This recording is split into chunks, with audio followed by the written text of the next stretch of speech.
Bhimasena Jataka. The Bodhisattva was once a dwarf archer. He believed his appearance would make it impossible to get a job with the king, so he hired a tall, muscular man named Bhimasena to front for him at the palace.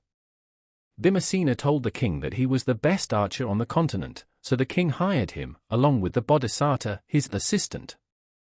There was a fierce tiger in the forest that had eaten many people, so the king sent Bhimasena to kill it.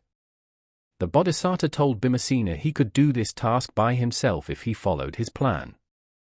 As instructed, Bhimasena took a group of villagers with him to the forest, and when they found the tiger, Bhimasena jumped into a thicket while the villagers ran forth and killed the tiger.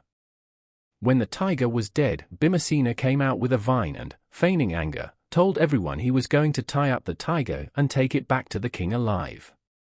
He demanded to know who had killed it, but everybody kept their mouths shut out of fear, so Bhimasena got the credit from the king. This same trick was successfully used later to kill a dangerous wild buffalo.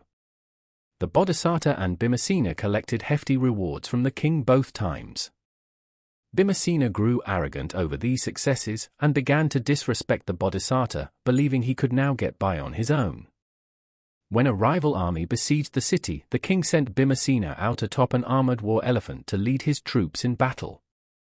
The Bodhisattva sat in the rear. As they reached the front lines, Bhimasena began to shake with fear and soiled himself. The Bodhisattva told Bhimasena to climb down, and he dashed into battle alone, captured the rival king, and took him back to the palace. Now knowing the truth about the pair, the king lavished honor on the Bodhisattva and sent Bhimasena back to his home.